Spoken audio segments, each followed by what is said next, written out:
En unos 2 Ya. segundos vamos a empezar. Muy ¿Vale? bien, Alice, muchas gracias. Muy buen día. Saludo con especial afecto y admiración a las personas que integran esta audiencia del Diplomado en Derecho Electoral convocado por la Escuela Judicial Electoral del Tribunal Electoral del Poder Judicial de la Federación. Y les comento que con mucho afecto, porque aunque no tengo el gusto de conocer a ustedes personalmente, pues considero que todos cuantos tenemos el privilegio de vivir en este país, formamos como una gran familia, porque al margen de nuestras distintas posiciones políticas, convicciones y circunstancias, seguramente todos coincidimos en algo. Queremos la fortaleza de nuestro país, tanto de sus instituciones democráticas como también de su economía y del bienestar de toda la población. Entonces coincidimos y somos entonces como una gran familia. Y pasa como cuando vas a la provincia de donde eres originario y te encuentras después de algún tiempo de no estar ahí con familiares y amigos con los que has convivido, con los que has tenido experiencias muy hermosas y pues sientes una gran alegría al verlos. Entonces, por eso los saludo con mucho afecto, pero también con admiración, porque cada una de estas personas que están integrando esta audiencia, pues son profesionistas, son gente que está trabajando en distintas esferas del sector público o privado, algunos incluso en organismos e instituciones de carácter electoral. Y pues la carga de trabajo es enorme y tienen que atender muchas situaciones a lo largo de su día. Y sin embargo se dan tiempo para tomar un diplomado como este que implica su atención y en su momento la elaboración de un ensayo para acreditarlo y recibir la constancia respectiva. Entonces, ese esfuerzo es admirable. Implica una gran autodisciplina, una gran constancia que es digna de aplauso. Por eso es que les decía, saludo a ustedes con mucho afecto y admiración. Antes de iniciar el tema que nos convoca el día de hoy y mañana, quiero, mediante esta tribuna, a través de este gran foro, presentar mi agradecimiento públicamente a las señoras y señores magistrados que integran la Sala Superior del Tribunal Electoral del Poder Judicial de la Federación, así como a la doctora Gabriela Rubalcaba y a su staff de colaboradoras y colaboradores, porque todos ellos, todas ellas han confiado en mí para que imparta este tema. Se los agradezco muy cumplidamente. Y por otro lado, quiero hacerles observar que esta presentación que vamos a utilizar para apoyar nuestra explicación, este es un material que se hace pensando precisamente en ustedes como un material de apoyo. En consecuencia, el día de mañana, cuando terminemos la exposición, vamos a través de las autoridades de la Escuela Judicial Electoral, que siempre han sido pues muy entusiastas y que tienen toda la disposición para apoyar estas cosas, vamos a hacerlas llegar a sus dispositivos. De manera que no hay necesidad de que se esfuercen tomando alguna nota o una fotografía, cosas de estas, si alguna de las láminas les parece interesante, porque va a ser suya. Entonces, nada más permitan que el día de mañana se las enviemos cuando termine la temática. Y otra cosa, desde luego, cuando vamos explicando, pueden surgir algunas preguntas o bien algunos comentarios. Todos han tenido experiencias, todos han conocido estos aspectos y a lo mejor quieren hacer un comentario que enriquezca la plática que estemos desarrollando. Yo les ruego que tanto preguntas como comentarios, si no tienen inconveniente, las planteen al terminar la sesión. Vamos a dejar un plazo prudente para preguntas y respuestas. Esto con el objeto de que la explicación sea sea pues digamos, más rápida, más dinámica, eh, y que pues la temática que tenemos que agotar es muy amplia. Entonces, yo les hago esa sugerencia, que esperen, nada más anoten por ahí, porque luego se recibe tanta información que ya cuando viene la sesión de preguntas y respuestas, pues ya nos acordamos bien qué pasó. Entonces, anótenlo por ahí para que no se pierda su idea y habrá tiempo para plantear. Bueno, vamos a hablar en esta ocasión, dentro de este diplomado en Derecho Electoral, vamos a hablar de los derechos político-electorales de las comunidades indígenas. Ese es el gran tema. Vamos a ver si incluso el título es correcto o no es correcto. Pero antes de que entremos en función, en desarrollar la temática, quiero mostrarles algunas fotografías de personas que integran los pueblos y comunidades originarios al momento de votar.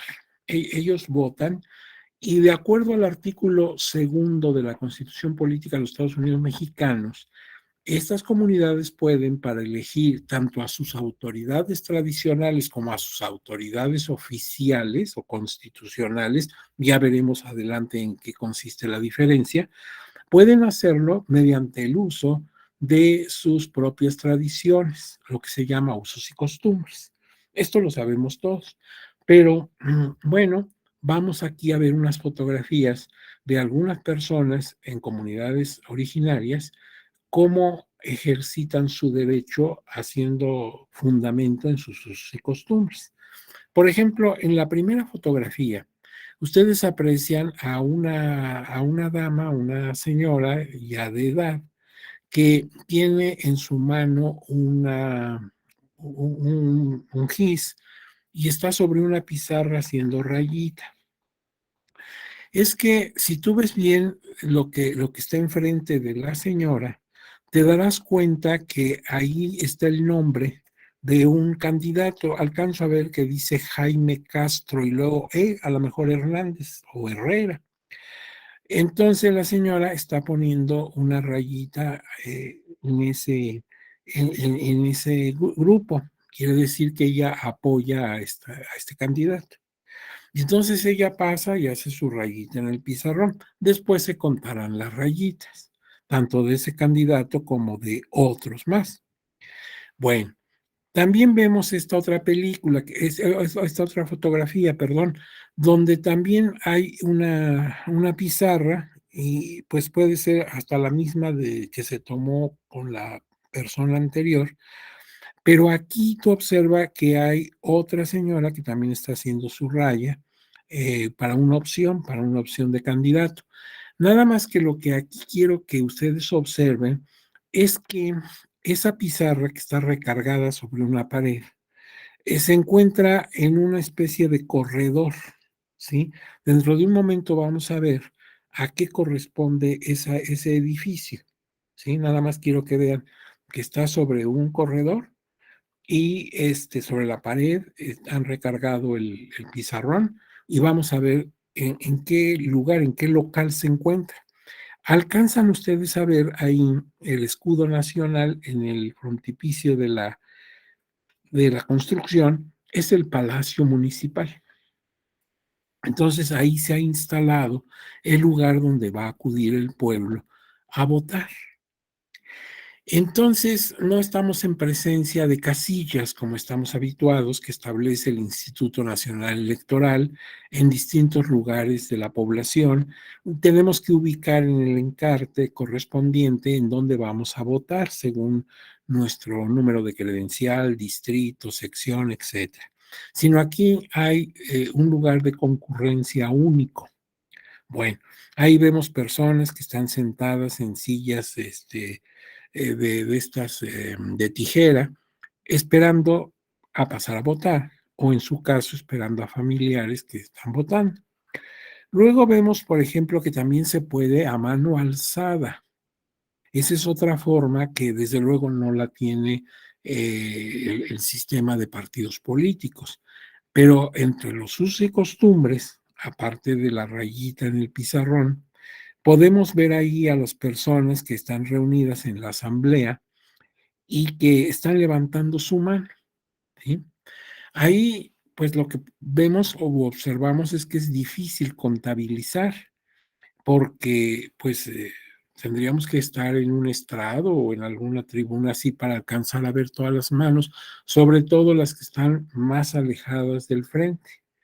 Bien, luego aquí vemos también a mano alzada. En esta fotografía observamos algo interesante. Fíjate que predominan los hombres. Yo no veo aquí una mujer, a no ser que mi vista no me permita hacerlo, pero así de primera instancia no veo mujeres. Veo solamente varones de distintas edades. Pero lo que observo es que cuando esa mano levantada, por ejemplo, tú puedes apreciar que una persona que tiene sus brazos cruzados, que trae una chamarra o una camisa como de color morado, tiene sus brazos cruzados, a él no le gusta la opción. Es clarísimo su actitud. Pero, por ejemplo, la persona que está a su lado, que trae una ropa gris, una chamarra gris, ha levantado sus dos manos.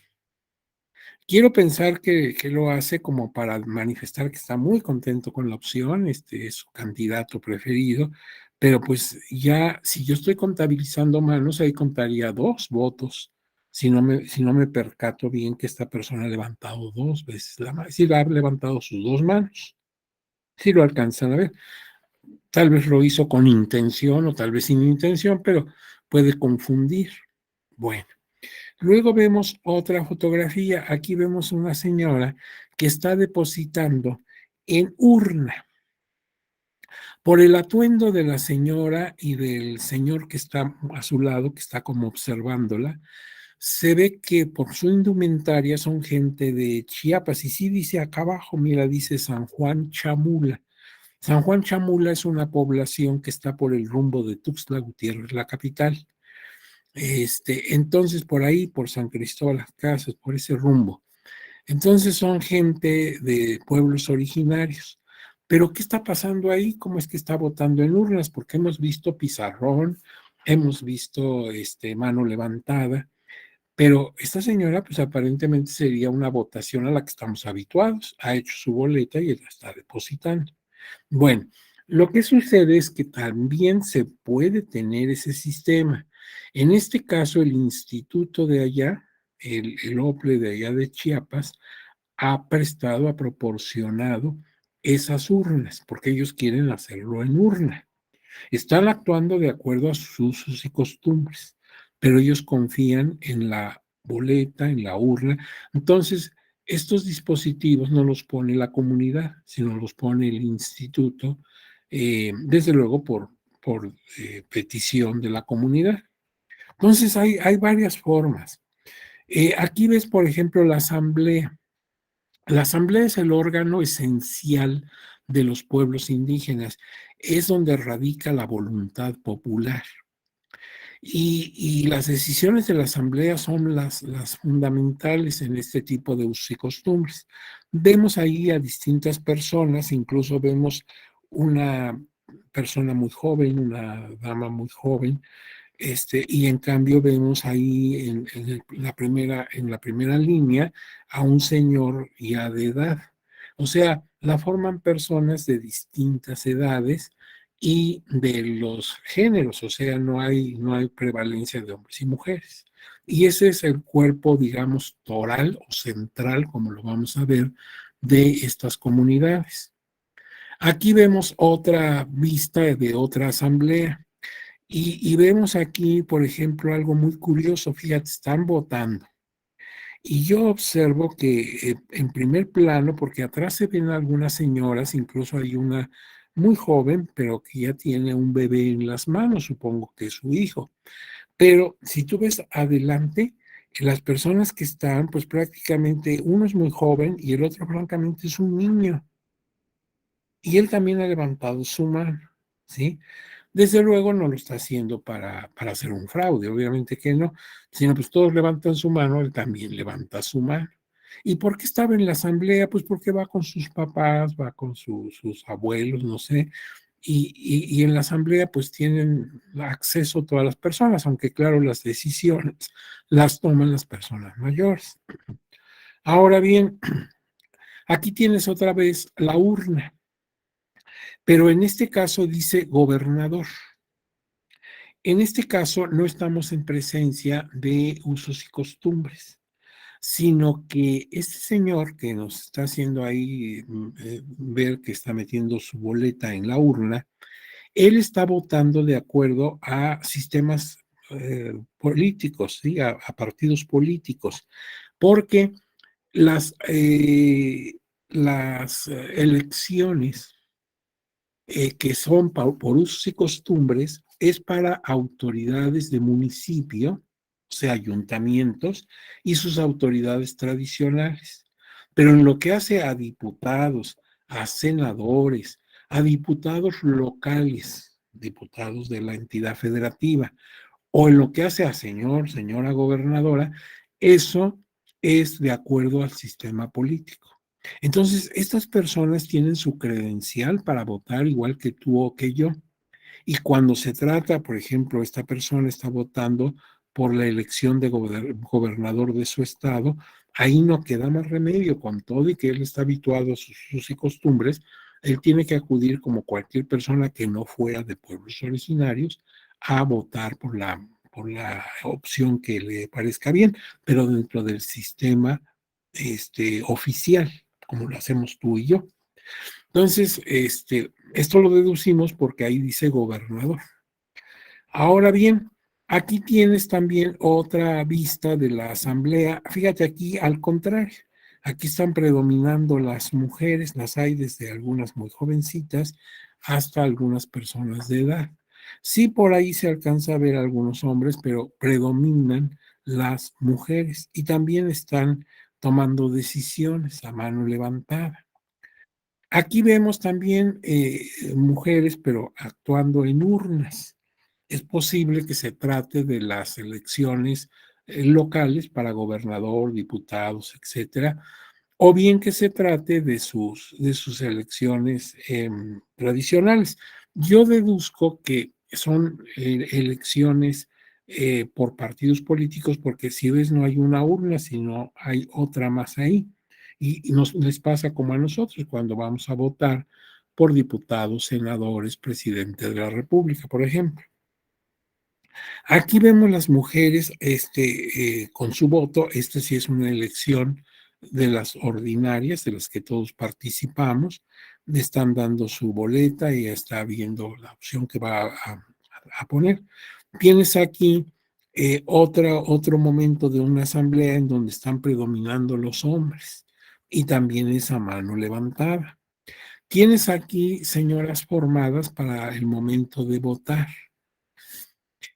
Y, por ejemplo, aquí hay otra que también por lo que se ve hay una mesa directiva ahí de casilla, entonces, pues seguramente es una elección ordinaria. Y tienes finalmente esta donde ves a una señora que va a depositar su voto, si le están dando su documento, no sé si su credencial o qué le van a dar, y hay una niña que está ahí, pues viendo a esta persona, y por eso dice aprendiendo para mañana. Esta niña obviamente no vota, pero pues en poco tiempo votará y acude como acuden también nuestros hijos y parientes pequeños, nos acompañan a las urnas tradicionalmente ordinarias y pues gustan de ver que votamos. Bueno, esas fotografías que estamos dando en este inicio nos sirven un poquito para orientarnos, para ambientarnos a lo que queremos desarrollar. Eh, ya vemos entonces que en materia de usos y costumbres, pues caben muchas cosas. Por ejemplo, ahí se vio mano levantada, se vio raya en el pizarrón, se vio el auxilio del instituto local dando urnas como si fueran elecciones generales, pero nos faltaron otras, porque también puede ser, por ejemplo, formando fila. Si yo estoy compitiendo por un cargo de elección popular, entonces la gente que vote por mí está en un lugar y los que votan por mi contrincante están en otro, y entonces la gente se forma para votar a favor de una opción. Entonces, en mi caso, pues verían que está ahí formado mi hermano, mi tío, mi sobrino, 4 personas, ¿verdad? Y en cambio, en la de mi contrincante hay una fila que hasta da la vuelta a la manzana, o sea, van a contarlos, pero pues ya ni mucho sentido tiene, porque se ve que la preferencia ha sido para mi opositor, es entonces formando fila para que tomen en cuenta tu voto, incluso por aplauso, por ovación, que se hacía muy al principio de la vida de los pueblos indígenas en la época colonial, ahorita lo vamos a ver. Entonces hay muchas opciones, sí, los usos y costumbres son muy variados, incluso de un mismo pueblo, pero distribuido en una zona geográfica. Todos son, por ejemplo, coras, o todos son huicholes, o todos son setzales, etcétera. Pero si tú vas de un pueblo al de enfrente, ya es otro tipo de usos y costumbres. Aun cuando sea la misma etnia, el mismo pueblo, sin embargo, de aquí a pasando el río, pasando el puente, etcétera, ya son otros usos y costumbres. Entonces, esto de los usos y costumbres es muy variado. Y eso representa también un reto a las autoridades electorales para poder resolver controversias al respecto, porque tienen que conocer los usos y costumbres que son tan variados, que cambian de una población a la de enfrente. Bueno, pues ahora vamos a ver el objetivo general que queremos lograr a través de estas 2 sesiones sobre la temática. Dice aquí esta lámina que al concluir el estudio de las 2 sesiones programadas en este diplomado en Derecho Electoral para desarrollar la temática, las y los participantes, o sea, ustedes, tendrán un conocimiento general respecto de los derechos político-electorales de las personas integrantes de los pueblos y comunidades originarias y de la manera como estos han sido garantizados por el Tribunal Electoral del Poder Judicial de la Federación. Esto lo estamos diciendo ahorita al ver el objetivo que queremos lograr. Y conforme desarrollemos todo esto y mañana que lo concluyamos, vamos a ver que efectivamente el Tribunal Electoral del Poder Judicial de la Federación es una institución que se ha caracterizado, entre otras cosas, por su afán, por su preocupación de garantizar el ejercicio eficiente de los derechos político-electorales, no solamente de las personas integrantes de pueblos y comunidades originarias, sino también de otros colectivos que tradicionalmente, en forma injusta, por supuesto, han sufrido menoscabo en sus derechos, les han sido restringidos, violentados. Entonces hablamos de las personas de pueblos originarios, pero también de niñas, niños y adolescentes, también de personas adultas mayores, también de migrantes y así, así. Todos estos colectivos que pues han sufrido a lo largo de la historia muchas agresiones a su esfera jurídica, el tribunal, dentro de sus facultades, de su esfera de atribuciones, pues se ha esmerado por ampliar su tutela, por dar protección a sus derechos. Esto lo estamos diciendo ahorita que vamos empezando el tema, pero lo vamos a ir viendo a lo largo de toda la exposición. Ese es el objetivo que queremos lograr, que ustedes tengan una información más amplia que sea posible sobre la temática. Y entonces el temario, que este temario no lo establezco yo, sino este temario me lo da la Escuela Judicial Electoral. Me dice, tú tienes este tema y estos son los puntos que debes tocar. Bueno, primero una introducción para que empecemos a ambientarnos en el tema, para que empecemos a hablar un lenguaje común. Luego, algunos aspectos generales que son necesarios tomar en cuenta para poder entender la problemática, que a veces es muy compleja. Luego el marco normativo, es decir, en la Constitución y en las leyes, en dónde en dónde están los pueblos originarios. Después, cuáles son los derechos político-electorales de los indígenas, en dónde se encuentran, cuáles son, qué derechos tienen estas comunidades. Luego la tutela jurisdiccional, cómo la protección de los órganos de justicia les alcanza y cuáles son los retos, qué es lo que todavía falta, porque falta mucho. Es decir, han estado tan olvidados estos pueblos que no se puede resolver su problemática en 2 años o en 3. Es una cuestión compleja. Y vamos a hablar entonces jurisprudencia, tesis y orientaciones del tribunal. Incluso veremos por ahí alguna resolución interesante del Tribunal Electoral. Y bueno, finalmente sacaremos conclusiones. Esas son muy subjetivas, son mis conclusiones. Y a lo mejor ustedes coinciden con ellas o a lo mejor no. Cada quien puede sacar sus propias conclusiones. Bueno, ahora vamos entonces a hablar de la introducción. Miren ustedes, las personas descendientes de pueblos originarios, que los conocemos como indígenas, más adelante hablaré de este término, indígenas, han estado presentes a lo largo de la historia de México desde siempre, desde la época prehispánica. Estas comunidades fueron los primeros habitantes de este territorio y del continente todo. Y además fueron desarrollando civilizaciones de distinto grado. Tenemos civilizaciones tan impactantes, tan avanzadas para su tiempo y circunstancia, como por ejemplo los toltecas, los mayas, los mixtecos zapotecas, por mencionar algunos. Algunos pueblos prehispánicos, o sea, venidos aquí antes de la conquista española, que alcanzaron índices de civilización importantísimos. Habían avanzado mucho en medicina, en arquitectura, en astronomía y en otros conocimientos que nos hacen sorprendernos mucho. Entonces, la cultura maya, la cultura mixteco-zapoteca, pues son ejemplos de culturas que todavía nos llenan de satisfacción, de orgullo. En cambio, había otras culturas también en estos territorios que estaban muy elementales, muy primitivos. Por ejemplo, los chichimeca, los bárbaros. Ellos vivían, pues todavía en una etapa de barbarie muy atrasada. Entonces no había un desarrollo parejo, por decirlo de alguna forma, sino que en lo que ahora es territorio mexicano, se fueron asentando estos pueblos con distintos grados de civilización.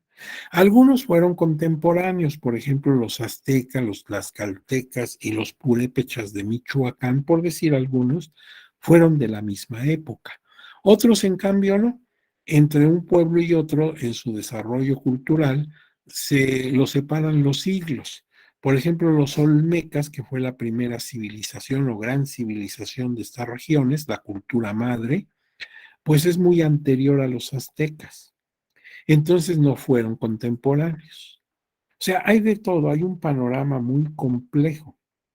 Pero lo que sí es cierto es que estos pueblos son originarios, por eso decimos así, pueblos originarios. Fueron los primeros que llegaron, mucho antes de que llegara la conquista española en el siglo XVI. Hoy constituyen pues una gran variedad de pueblos y comunidades a lo largo y ancho del territorio. Si yo veo mi territorio nacional en los días que corren, con sus 32 entidades federativas, pues encuentro que en ellas están distribuidos aquellas personas que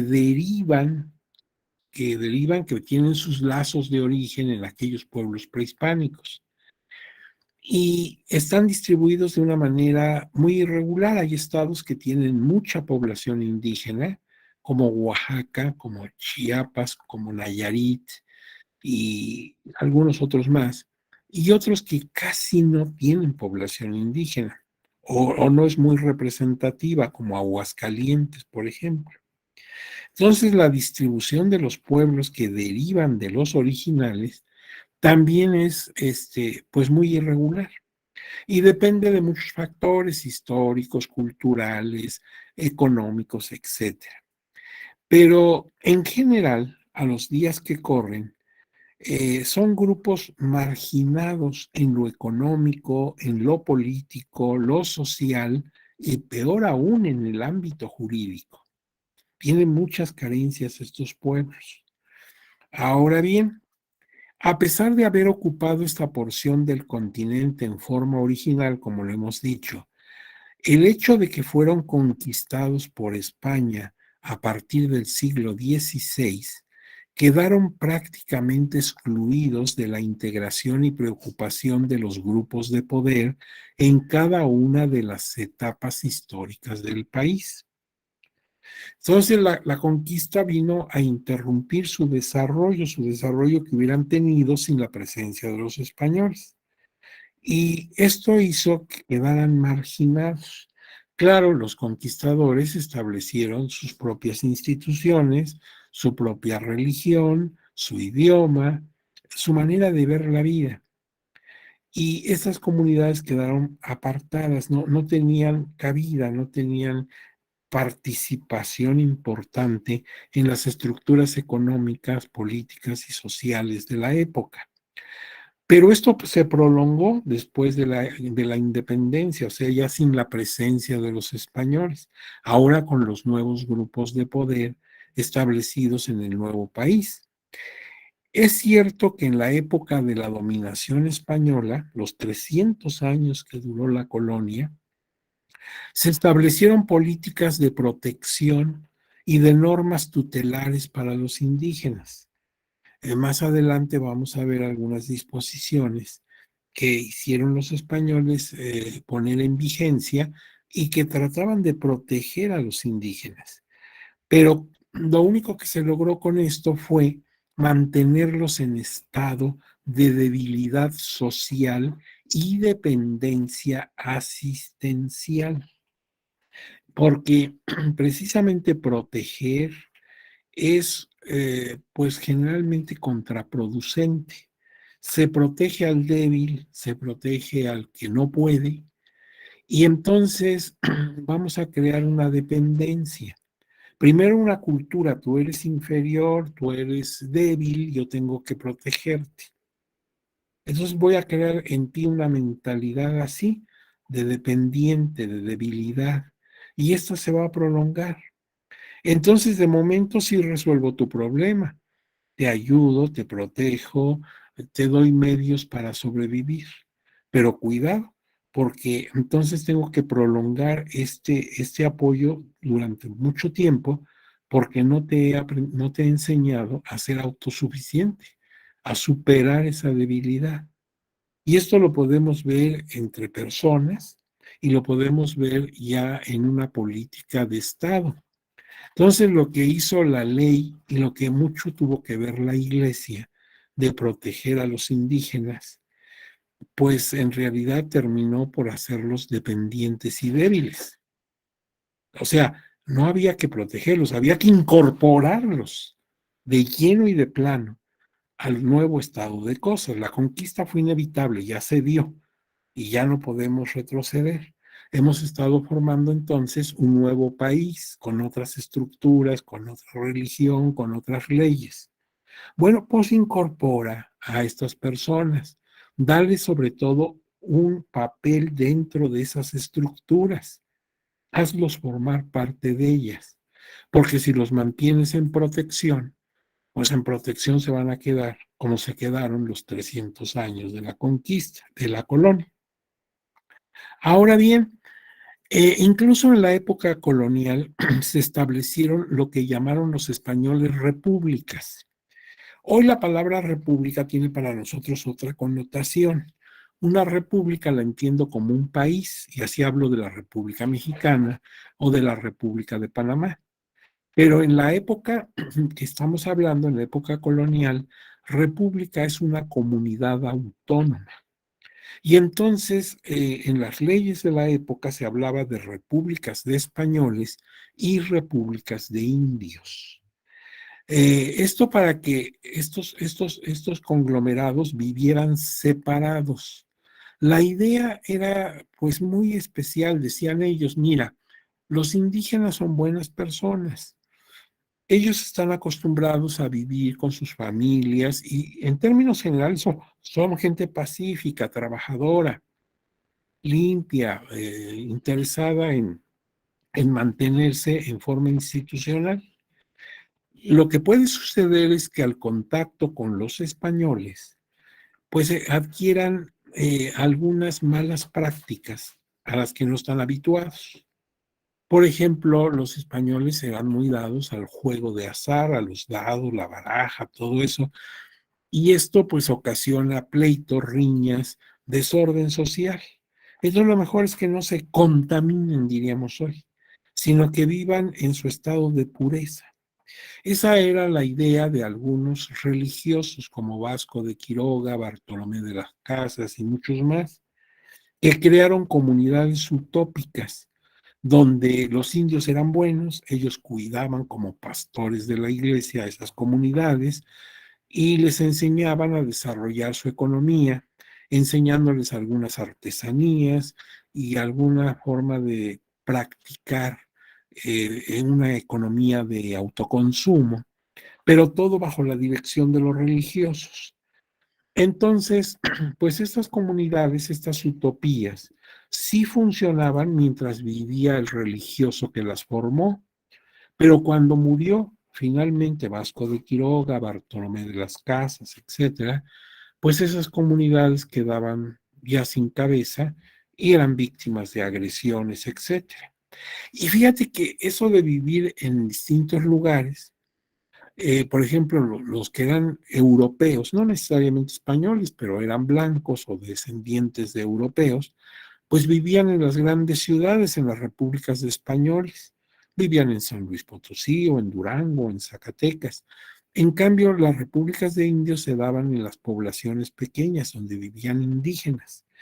Y, por ejemplo, un español no podía vivir en una comunidad indígena, ni siquiera pasar ahí un tiempo, salvo una situación de emergencia.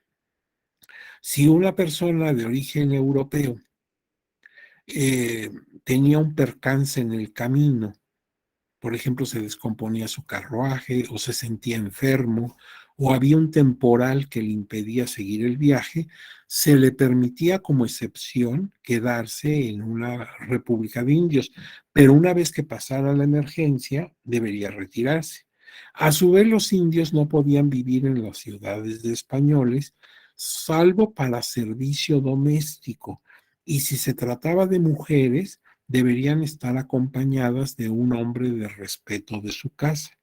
Entonces, si una mujer indígena quería trabajar o tenía necesidad de trabajar en la casa de un europeo, debería vivir pues, con su marido o con su padre o con su hermano, en fin, con una persona varón que fuera de respeto para garantizar que no se atentaría contra su dignidad y contra su intimidad.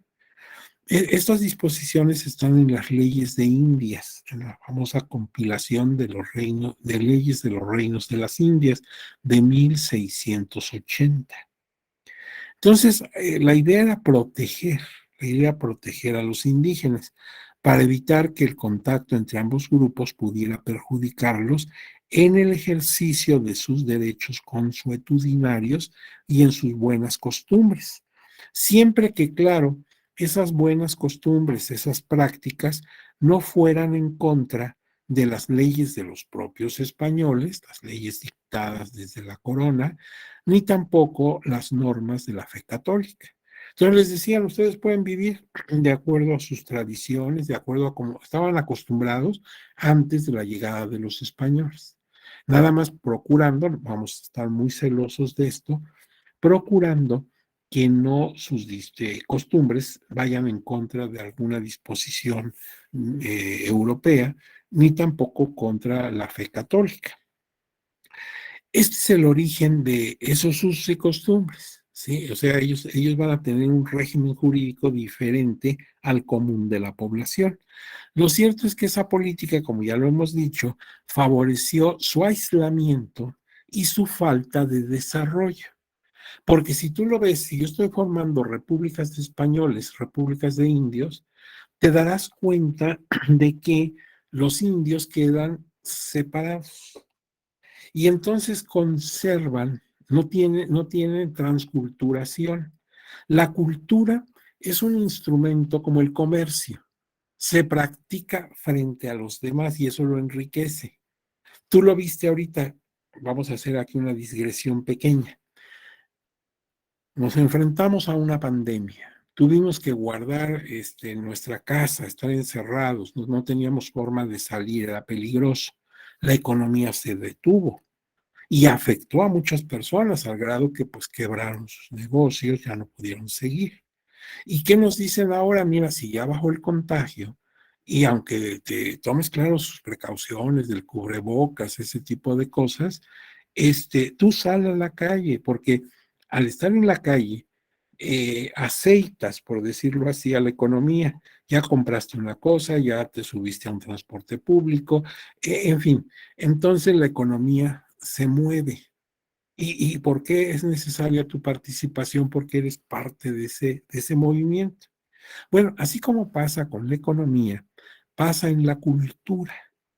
Si yo me quedo aislado, encerrado, no avanza mi cultura, me quedo como congelado, así como nos quedamos a veces en la pantalla, que de repente nos quedamos así con un gesto raro, se nos va el sonido y el movimiento, pues así se queda congelada nuestra cultura. Y eso hace observar algo. Te voy a poner un ejemplo para que veas cómo, pues esa falta, ese aislamiento mantuvo a estas comunidades en un retraso cultural, que consecuentemente también impacta en lo social, en lo político, en lo económico, en fin.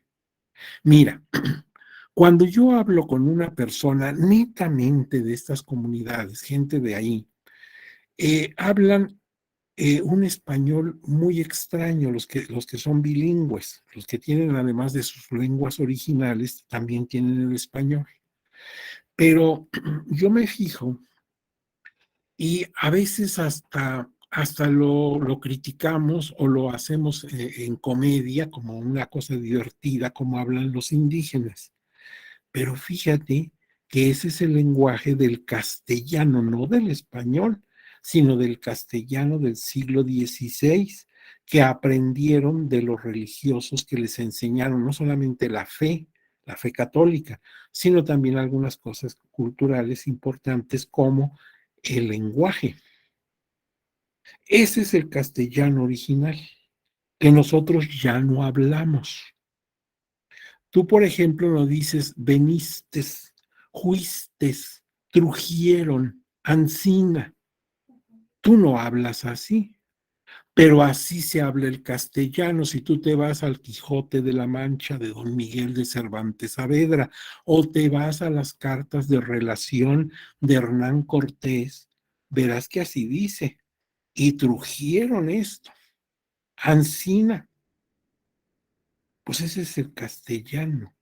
Y ese es el que ellos aprendieron de los misioneros y ya no lo evolucionaron. Entonces tú sientes como que es un idioma inculto. No, es un idioma histórico que tú y yo ya no hablamos, porque nosotros sí estuvimos en contacto con la sociedad, con la cultura, tanto nacional como extranjera. Entonces yo ya no hablo castellano, yo hablo español, que deriva del castellano, que a su vez deriva del latín y el griego. Eso sí es que es cierto.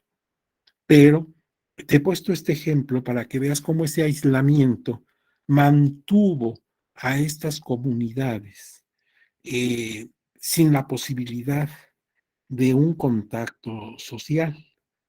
Y entonces les pasó lo que a los chinos antiguos, que se encerraron en su muralla, el mundo evolucionó y ellos se quedaron como antes de su muralla. Es decir, la cultura implica, igual que la economía, un contacto. ¿Sí? Y ese contacto nos va haciendo cambiar, enriquecer el idioma, etcétera. Cuando nos aislamos, ya no tenemos esa evolución. Y así como pasó con el idioma, que ahora en lugar de ver con desprecio o con sarcasmo o como una especie de ironía, y pensamos, pues es que es gente que no tiene estudios. No, al margen que tenga un estudios, ese es el castellano que ellos aprendieron y es el castellano que siguen utilizando, sin evolucionar al español. Yo ya no hablo castellano, hablo español. Entonces, fíjate, pues eso les trajo una falta de desarrollo cultural y consecuentemente también político, económico, etcétera. Fíjate, resalta el hecho negativo, claro, que ni en la guerra de independencia, ni en la reforma liberal del siglo XIX, ni en los planes revolucionarios de la época revolucionaria, eh, ni en todos los textos de las constituciones. México ha tenido muchas constituciones.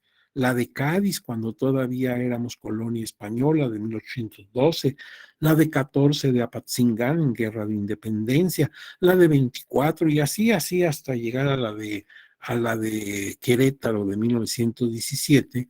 Pues México ha tenido varias constituciones y en ninguna de ellas se habló originalmente de los indios.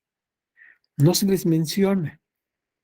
Y tampoco se les menciona en los planes y programas de los líderes de la independencia. Hidalgo, Morelos, Guerrero, Iturbide, en fin, las personas que lideraron la guerra de independencia no se refieren a los indígenas. Tampoco se refieren a los indígenas los documentos de la época de la Reforma en el siglo XIX, ni en la Revolución. Hay, sin embargo, una excepción. Por ejemplo, en la época prerevolucionaria, un poquito antes de 1910, que estalló la revolución, en 1906 se formó un partido político, lo cual era insólito porque la dictadura porfirista no veía con simpatía los partidos políticos.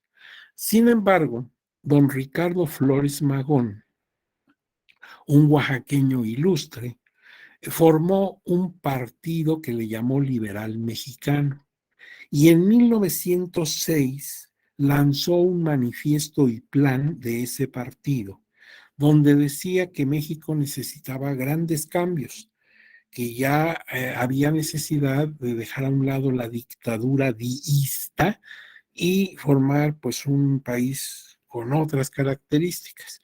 Y entonces propone a la nación, por eso es un manifiesto a la nación y un programa de acción. Les pone ahí varios artículos de lo que se propone hacer, de varios puntos que propone llevar a cabo en caso de triunfar su lucha. Y en el punto 48 dice, protección a la raza indígena. Y es todo lo que dice. No dice cómo, no dice por qué, no dice nada, nada más dice que de llegar a triunfar su movimiento, habrá una protección a la raza indígena.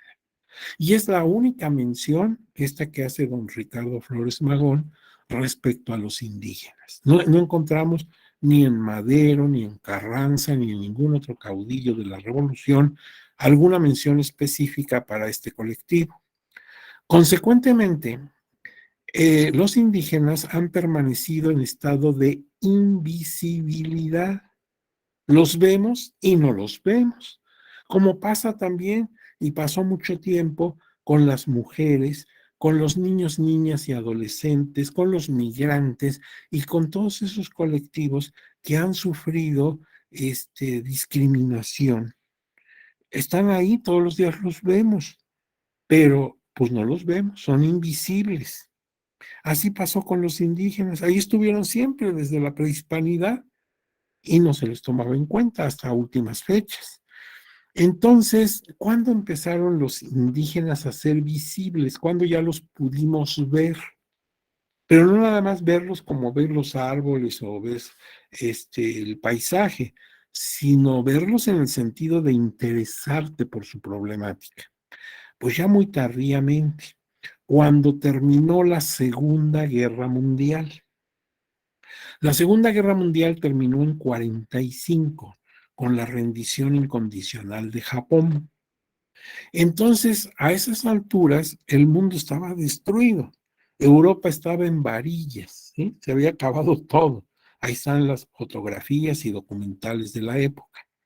Entonces, cuando la humanidad terminó con esa pesadilla, la Segunda Guerra Mundial, y se empezó a tener conciencia de lo que había pasado, Y lo que sobre todo había pasado, por decirlo así, tras bambalinas, ¿sí? Porque se tenía alguna idea, se rumoraba, pero pues no era posible verlo porque las dictaduras militares de Europa lo escondieron. Me refiero a los campos de concentración. En esos lugares se cometieron verdaderas barbaridades, crímenes horribles, y no solamente contra la comunidad judía, sino contra muchos otros pueblos, los húngaros, los polacos, los austriacos. Mucha gente sufrió los horrores de los campos de concentración.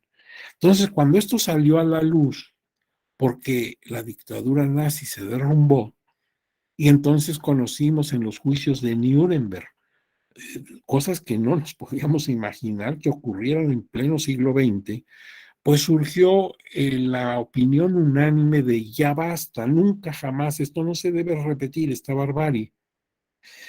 Y entonces la opinión pública mundial comenzó a volver sus ojos precisamente en un afán de reivindicación para grupos tradicionalmente vulnerables, como migrantes, mujeres, la niñez, las personas adultas mayores, las personas con discapacidad, etcétera, etcétera. Y entre esos grupos, a los integrantes de pueblos originarios. Entonces viene un espíritu de vamos a rescatar a todos esos colectivos. Fíjate, desde el año 45, ¿sí? O sea que ya tiene un buen rato. Y todavía hay muchísimo que hacer con todos esos colectivos, incluyendo el de las mujeres. Todavía sabemos con gran indignación que son víctimas de agresiones de todo tipo, desde violencia política de género hasta feminicidios, cosas horribles. Entonces, la lucha no ha terminado. Los grupos tradicionalmente marginados siguen teniendo necesidad de apoyo, de solidaridad, de reformas a la ley, de nueva cultura, de muchas cosas. O sea, el trabajo está francamente muy difícil, es cuesta arriba. Ahora, en cuanto hace a nuestros indígenas, a nuestros pueblos originarios, pues desde antes que terminara la guerra, en 1940, en plena guerra mundial, con el presidente Lázaro Cárdenas, se celebró el primer Congreso Indigenista Interamericano. Y esto se hizo en la ciudad de Pátzcuaro, ¿sí? En la ciudad de Pátzcuaro, Michoacán, ahí se llevó a cabo este primer Congreso Indigenista. Acudieron todos los países de América Latina prácticamente. Y entonces ahí discutieron muchas cosas en torno a los pueblos originarios de América. Y entre otras cosas, acordaron crear el Instituto Indigenista Interamericano y que cada gobierno pues tuviera un instituto similar. Entonces, pues así a esto se comprometían Bolivia y Perú y todos, sobre todo los países que tienen una población indígena muy representativa. Pero nosotros nos habíamos adelantado, porque el 31 de diciembre del año 35, o sea, 5 años antes de este congreso en Pátzcuaro, se había creado en México el Departamento de Asuntos Agrarios, de Asuntos Indígenas. En aquella época se hablaba de secretarías y departamentos de Estado. Bueno, pues se crea un departamento de Estado dedicado nada más a los asuntos indígenas, como un organismo autónomo. Posteriormente, ya ha pasado tanto la creación de este Departamento de Asuntos Indígenas como el Congreso Interamericano en Pátzcuaro, el 10 de noviembre de 48, ahora sí ya terminada la guerra, la ley crea el Instituto Nacional Indigenista. Ese Instituto Nacional Indigenista, creado en 48, lo hizo bajo el gobierno del presidente Miguel Alemán. ¿Y para qué servía ese instituto? Para investigar y divulgar, cuando lo considerara conveniente y por los medios adecuados, los problemas relativos a los núcleos indígenas del país. Entonces era un lugar de investigación para tratar de conservar diversos aspectos culturales de los pueblos originarios. No se imaginan la riqueza tan grande que representan desde el punto de vista cultural. Estamos hablando de idioma, estamos hablando de arte, estamos hablando de manifestaciones colectivas, por ejemplo, ceremonias y tradiciones y demás. Es un mundo riquísimo, es una cultura muy amplia que no terminas de conocerla. Entonces, el Instituto Nacional Indigenista, creado por el presidente alemán, tenía sobre todo funciones de investigación y divulgación. Vino una reforma después, la del 4 de octubre de 2002, ya muy reciente, ya es nuestro tiempo. El presidente era Vicente Fox. Y entonces esa reforma, bajo la idea de considerarlo como organismo público del gobierno federal al instituto, encargado de diseñar e instrumentar la política gubernamental para la promoción y defensa de los derechos y el desarrollo integral de los pueblos indígenas y promover su participación social organizada en el marco de reconocimiento a la naturaleza pluricultural. Entonces, estas comunidades indígenas adquieren otro rango. Se reforma, claro, la Constitución y se da paso a que el artículo segundo de la Constitución, que hablaba de la prohibición de la esclavitud, pasara esa disposición al penúltimo párrafo del artículo primero. Y al quedarse sin contenido el artículo segundo constitucional, se va a cubrir esa laguna con todo lo referente a los pueblos originarios. O sea que hoy en la Constitución nuestro artículo segundo inmediatamente entra a regular o a establecer los fundamentos jurídico-políticos de estas comunidades indígenas. Y en cuanto hace el Instituto Nacional Indigenista, adquiere también una gran dimensión, porque ya no solamente se va a encargar de cuestiones de investigación y fomento de la cultura indígena, sino también ya se va a hablar de la defensa de sus derechos y el desarrollo integral de los pueblos indígenas. O sea, vamos a promover el desarrollo. ¿Qué quiere decir integral? Pues que en materia política, en materia económica, en materia social, en materia cultural, que además ellos tengan participación, dice aquí, organizada en el marco de reconocer su naturaleza pluricultural. Partimos, como dice el artículo segundo, de la idea que México es una nación pluricultural.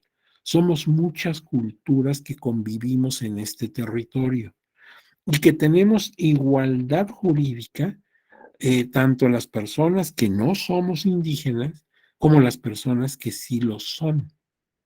México, sin perder su unidad, forma una nación pluricultural, lo cual en lugar de ser algo que nos pueda preocupar, es algo de lo que nos debemos sentir orgullosos.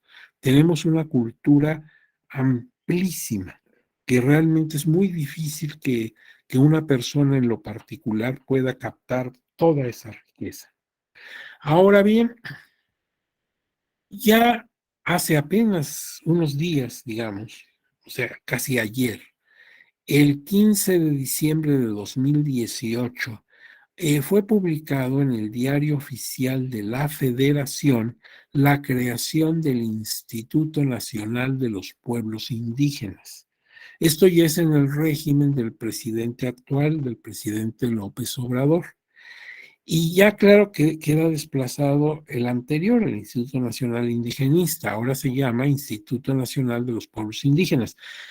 Y no es nada más un cambio de nombre, sino también de concepción y de estructura.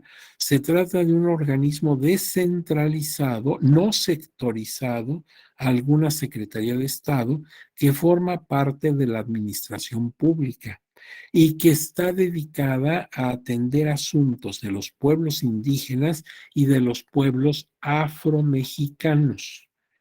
Fíjate que a los afromexicanos, los afrodescendientes, era otro colectivo que no lo habíamos visto, que están con nosotros desde la época de la conquista. Los primeros negros que llegaron a territorio hoy mexicano vinieron con Hernán Cortés y los conquistadores. Dice el padre Fray Bernardino de Sahagún en su Historia General de las Cosas de la Nueva España que cuando Hernán Cortés entró a México en 1519 por primera vez para entrevistarse con el emperador Moctezuma, pues se reunieron los dos personajes y la gente que estaba ahí observando el evento les asombró mucho, les llamó mucho la atención que entre los conquistadores venían personas negras. Esto porque aquí no se conocía una persona con ese tono de piel. ¿Y por qué venían, dice él, aproximadamente unos 13, 14 negros? Porque eran esclavos de algunos de los capitanes de Hernán Cortés, venían a su servicio. Y entonces, bueno, aquí no se conocía esa gente, causó mucha extrañeza. Desde entonces los negros han estado aquí con nosotros, han formado parte de nuestra cultura, de nuestro folclore, y sin embargo no los veíamos. Fue hasta 2018 que empezamos a tomarlos en cuenta y en 2019 se corrigió la Constitución, se reformó para dar paso a ellos también en el artículo segundo, igualando sus derechos con los de las comunidades indígenas. O sea que apenas ayer los vimos, a pesar de que han estado siempre con nosotros. Bien, pues termina esta introducción que sí era necesario hacer toda esta versión. Pasemos a aspectos generales. Veamos la reforma constitucional en torno a los pueblos originarios. La primera reforma data del 28 de enero de 1992, cuando se reformó el artículo cuarto de la Constitución y se estableció que México es una nación pluricultural sin perder su esencia, su unidad como un solo país. Somos, sin embargo, una nación con muchas culturas. Se reconoció a nivel constitucional.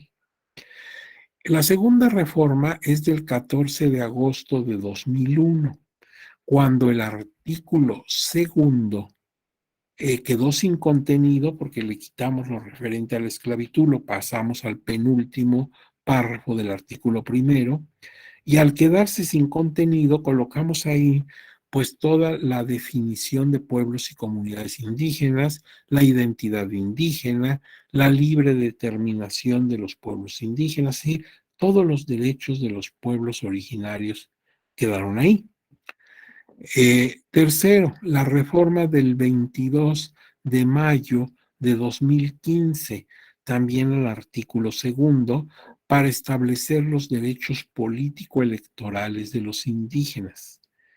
Y entonces ese artículo segundo queda muy enriquecido porque reconoce, postula los derechos de los pueblos originarios en muchas materias. Por ejemplo, tienen derecho a explotar racionalmente sus recursos naturales. Tienen derecho a ser escuchados para la formación del Programa Nacional de Desarrollo. Tienen derechos laborales, tienen muchos derechos. Y entre la gama de derechos, y qué es lo que nos interesa en un diplomado creado y desarrollado por la Escuela Judicial Electoral, pues los derechos político-electorales de los indígenas. O sea, nosotros no estamos estudiando todo el artículo segundo, que es muy amplio en su redacción, porque hay cosas que exceden lo político-electoral, son de otro ámbito. Pero, pues muy buena parte de ese artículo segundo se refiere a los derechos político-electorales de los pueblos indígenas. Después hay otra reforma del 29 de enero de 2016, también artículo segundo, que establece para la Ciudad de México, para los pueblos, comunidades que habiten en territorio de la Ciudad de México, también estos derechos. Muchas veces cuando hablamos de pueblos indígenas pensamos en entidades, como te decía, como Oaxaca, como Chiapas, como Sonora, como Nayarit, pero no imaginamos que en la capital hay también pueblos originarios. Bueno, pues esta reforma de 16 incluye los pueblos originarios que viven en territorio de la Ciudad de México y también las consultas que deben hacer estos pueblos deben ser consultados para crear el Plan Nacional de Desarrollo, que los involucre y entonces pues tienen derecho a dar su opinión, sus sugerencias. Luego hay otra reforma, la de 2019. Esta es de junio 6 de 2019, el artículo segundo, que habla de la elección en municipios con población indígena importante para que haya representantes ante los ayuntamientos, respetando paridad de género. Ya para entonces era muy importante la paridad de género. Desde tiempo atrás ya se estaba en la lucha por lograr la paridad. Bueno, si el pueblo no es netamente indígena, pero tiene población significativamente indígena, tiene derecho a nombrar representantes de esa población ante los ayuntamientos. Es, por ejemplo, el caso de algunos lugares de Tlaxcala y de otros estados. Hay una última reforma, la del 9 de agosto de 2019, ya muy reciente. También al artículo segundo se le agrega un apartado C para introducir en él a los pueblos y comunidades afromexicanos. Es cuando se reconoce ya a nuestros amigos, a nuestros paisanos, los afros, se les reconoce los mismos derechos que a las comunidades indígenas. Se les asimila a las comunidades indígenas. Bueno, pues tardíamente, muy tardíamente, pero ya están reconocidos. Ya eso es bueno. No es la solución perfecta, pero, o única, pero ya están. No estaban. Ahora bien, el derecho indígena, vamos ya a otra cosa. Ya vimos entonces cómo ha sido la evolución para crear instituciones, por ejemplo, de estudio primero y luego, francamente, de protección a los pueblos indígenas, y cómo se ha ido reformando la Constitución para tener el estatus que ahora tiene respecto a la temática. Pero ahora hablemos de otra cosa, el derecho indígena. Pues el derecho indígena es la especialidad jurídica conformada por los distintos sistemas normativos generados por los pueblos originarios y las comunidades que los integran y que junto con el derecho formalmente legislado integran el sistema jurídico mexicano. Mira, los abogados, como dice un destacado autor mexicano, el doctor Flavio Galván Rivera, ustedes lo conocen, fue magistrado, presidente del Tribunal Electoral y es un académico muy reconocido, con mucha obra escrita. El doctor Flavio dice, mira, el derecho es un solo fenómeno, nada más que por razones de especialidad lo dividimos en eso, en especialidades, en áreas. Entonces tenemos derecho constitucional, derecho penal y así, así. Bueno, pues una de esas especialidades es el derecho indígena, que es entonces una especialidad jurídica conformada por los distintos sistemas normativos, o sea, los sistemas de normación por usos y costumbres de distintos pueblos y comunidades de distintas partes del país y que junto con el derecho legislado forman o integran un sistema jurídico, el sistema jurídico mexicano. De esto hay jurisprudencia del tribunal.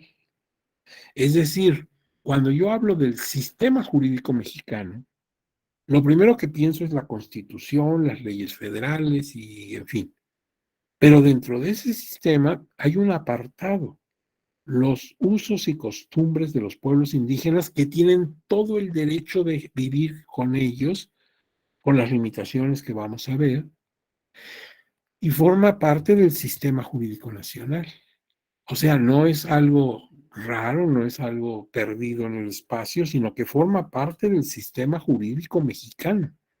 Así como yo me rijo por la Constitución, las leyes y otras disposiciones normativas legisladas, bueno, pues estas comunidades se rigen por sus usos y costumbres y lo pueden hacer porque se los autoriza así la Constitución, artículo segundo.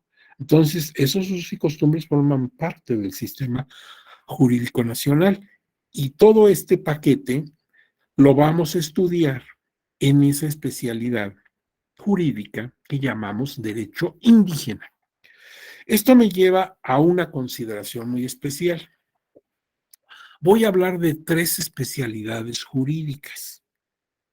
Dentro de esto que está diciendo el doctor Flavio, que el derecho es un solo fenómeno, pero que por razones de especialidad lo dividimos en derecho agrario, fiscal, mercantil, electoral, constitucional, el que tú me digas. Algunas de esas especialidades son muy antiguas, como el derecho penal. Lo primero que hicieron los pueblos más primitivos del mundo fue establecer cuáles eran las conductas ilícitas y sus sanciones. Y en cambio hay algunas disciplinas que son muy recientes. Por ejemplo, el derecho informático, que se surge hasta que tenemos estos aparatos. Entonces, así como en un árbol hay unas ramas muy gruesas, muy viejas, y hay unos retoños que apenas son unas varitas. Pues así es el derecho. Tiene especialidades muy antiguas, derecho penal, civil, y otras que son relativamente recientes. Bueno, dentro de eso, dentro de esas especialidades, voy a hablar de 3 que me afectan, que me tocan en el tema de los pueblos originarios. Derecho prehispánico, derecho indiano y derecho indígena. Son 3 especialidades. Cualquiera que ve los nombres prehispánico, indiano, indígena, piensa, pues son los indios. No, no, no. Y sobre todo si estamos tomando este diplomado, sí debemos distinguirlos con claridad. A ver, derecho prehispánico es el conjunto de normas, instituciones jurídicas que regularon a los pueblos autóctonos de América. Desde luego dice el nombre prehispánicos, o sea, antes de España. Y hemos dicho que estos pueblos se asentaron en territorio de América cuando ni siquiera se pensaba en el descubrimiento y conquista por parte de Europa. Por eso son pueblos prehispánicos. Y hubo muchos. Ahorita saco a colación 4 o 5, pero pues podría aquí pasarme toda la mañana hablando de estos pueblos, aztecas, mayas, toltecas, etcétera, etcétera. Entonces, esos pueblos tenían sus normas, tenían sus instituciones, tenían sus tribunales, etcétera. Cuando yo estudio eso, estoy haciendo derecho prehispánico. Y no hay un solo derecho prehispánico, sino hay muchos. Tantos como pueblos vivieron en este territorio. Por ejemplo, hablo del derecho azteca, hablo del derecho maya quiché, hablo del derecho mixteco zapoteca y así, así. Entonces, fíjate, no hay un derecho prehispánico, sino muchos. Y si son diferentes entre ellos, era lo que regía a estos pueblos antes que supieran que existía Europa y antes que Europa supiera que existía América. Luego viene el derecho indiano. Ese derecho es el conjunto de normas, instituciones, procedimientos y principios filosóficos jurídicos que España aplicó en sus territorios de ultramar, o sea, de más allá del mar. Cuando viene el descubrimiento y la conquista de América, entonces España tuvo que establecer aquí instituciones y normas. Y eso es el derecho indiano. ¿Y por qué se llama indiano? Porque por un error geográfico histórico que tú conoces muy bien, el descubridor que fue Cristóbal Colón supuso, pero supuso mal, que había llegado a la India, a la península hindú, allí en el continente asiático, que había llegado a Calcuta o alguno de estos lugares. Estaba completamente equivocado. Había llegado a un nuevo mundo. Pero entonces empezó a hablar de los reinos de las Indias, de las Indias occidentales. ¿Y por qué occidentales? Porque él siempre había viajado con dirección al occidente y encontró este continente. Entonces se hablaba de los reinos de las Indias occidentales. Claro, al tiempo, y por cierto ya muerto Colón, se descubrió que esto no era la India, sino un nuevo mundo, pero ya no se quitó la denominación. Durante todo el tiempo que España fue dueña de estos territorios, se habló de los reinos de las Indias. Y por eso derecho indiano. Pero fíjate, el derecho indiano no se refería solo a los indígenas, sino también a los españoles, a los criollos, a los mestizos, a los mulatos y a cuanta gente vivía aquí. Desde luego también los indios, pero no exclusivamente. Por eso el derecho, podríamos decir con un poco de ironía, no, el derecho indiano no es el derecho de los indios, es el derecho de las Indias, pero de las Indias occidentales, no de las mujeres indígenas, claro.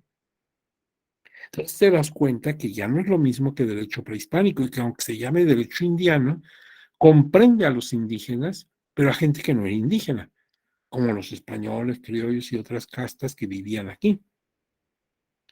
Bueno, y luego viene el derecho indígena, que ya vimos, es el conjunto de sistemas jurídicos de origen consuetudinario que se aplican a las personas integrantes de pueblos y comunidades originarias. Ese derecho es actual. Y ese ya se ha establecido como materia, a veces optativa y a veces obligatoria, en los cursos de licenciatura en Derecho en diversas instituciones eh, profesionales. ¿Y por qué? Porque, pues te decía, hay estados que tienen mucha población indígena. Entonces, por ejemplo, en Oaxaca, el que un licenciado en Derecho, una licenciada en Derecho, se especialicen en Derecho indígena es importante, porque ahí en ese estado hay muchos pueblos que están en esta situación de ser descendientes de pueblos originarios. Entonces, pues ahí van a estudiar esos usos y costumbres. Estamos hablando de la actualidad, no de la prehispanidad ni de la época colonial, como sucede en derecho prehispánico y en derecho indiano.